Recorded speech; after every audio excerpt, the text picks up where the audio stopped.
नमस्कार मंडळी. तर हा एक छोटासा प्रयत्न करत आहे. तुम्हाला काही गोष्टी तुमची मदत होईल अशी अपेक्षा करते. ते सांगायचा प्रयत्न करत आहे.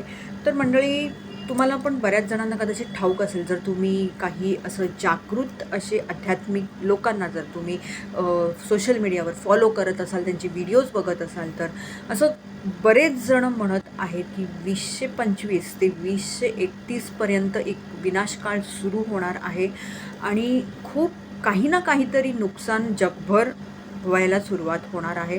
असं म्हणतायत की कलियुगचा अंत जवळ आलेला आहे. त्याचीच ही काही निशाणी आहे. आणि या दरम्यान अशा काही नकारात्मक ऊर्जा खूपच जास्त सक्रिय होणार आहेत. त्यांचं खूप जास्त एक हात असणार आहेत हे सगळं नुकसान करण्यामागे. आणि नक्कीच जर पूर्ण जगात हे असं होणार असेल, तर आपल्या बाबतीत, आपल्या नातेसंबंधांमध्ये वगैरे इतरही गोष्टी बाबतीत त्याचा परिणाम हा होताना दिसणारच आहे. तर ते ऐकून बरेच जण खूप घाबरलेले आहेत वगैरे. खूप ते आधीच भीतीने हे झालेत की काय करावं, काय नाही. याच्यावरचा उपाय हे जे जागृत स्पिरिच्युअलिस्ट आहेत किंवा हे जे आध्यात्मिक मार्गदर्शक आहेत, ते हेच सांगत आहेत की जास्तीत जास्त तुमची आध्यात्मिक शक्ती आहे ती वाढवायचा प्रयत्न करा. त्याची सुरुवात आत्तापासूनच सुरू करा. मंत्र जप करा. तुमच्या जर आटोक्यात असेल, तुम्ही जर करू शकता, तर तुम्ही सिद्धी साधना करू शकता देवींची वगैरे. आणि तुम्ही स्वतःचं एक जे आहे ना संरक्षण निर्माण करून घेऊ शकता. कारण हेच सांगण्यात येत आहे की हा जो एक काळ सुरू होणार आहे 2025 ते 2031 पर्यंत, तर त्यात फक्त जे आध्यात्मिक रूपाने कुठेतरी खूप अगदी शक्तिशाली आहेत, तेच लोक टक धरू शकतात, हे असं सांगण्यात येत आहे बरेच जणांकडनं. तर त्याची सुरुवात आतापासूनच का करू नये? तुम्ही मंत्र जप करू शकता. तुम्ही ध्यानस्थ बसायला सुरू करू शकता. जर कधीच याआधी मंत्र जप किंवा ध्यान वगैरे केलं नसेल, तर हळूहळू सुरू करा. 5 मिनिटापासून सुरू करा. मग 10 मिनटं, 15 मिनटं, 20 मिनटं असं वाढवत जा. नक्कीच तुम्हाला याची मदत होईल. हळूहळू का होईना पण होईल. आणि असं म्हटलं जाते की मार्च 2025 पासून ही सुरुवात होणार आहे विनाशकाळाची. तर अजूनही वेळ गेलेली नाही आहे मंडळी. तर तुम्ही ही सुरुवात करू शकता हे सांगेन. आणि हलकी फुलकी का होईना पण त्याची सुरुवात कुठेतरी म्हणतात ना 2024 पासूनच दिसत आहे की खूप असे अकस्मात मृत्यू होताना दिसत आहेत.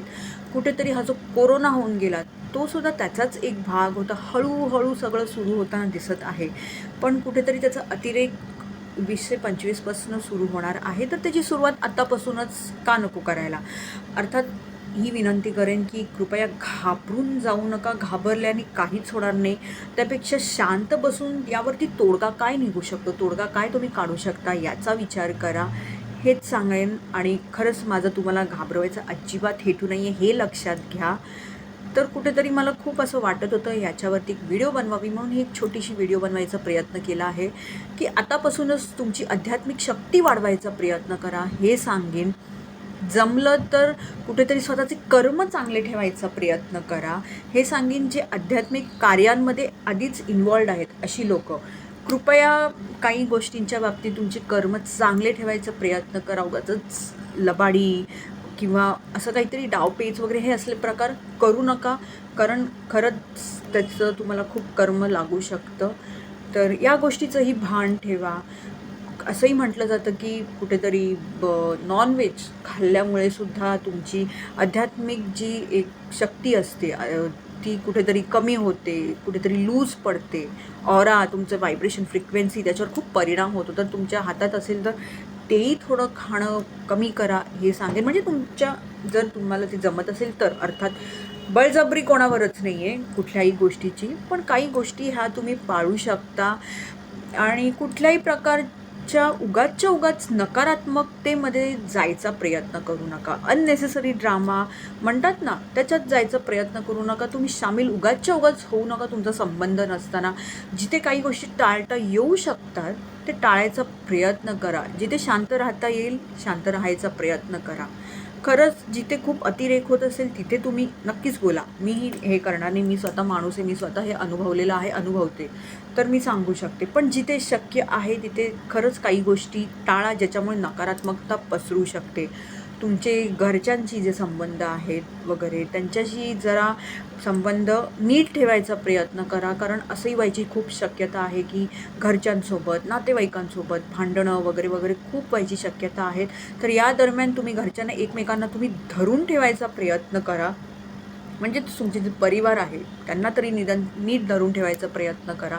आपापसात तुमच्यात वादविवाद किंवा जे म्हणतात ना की उगाचच्या उगाच ना भांडणं करत बसू नका, हे सांगेन मी.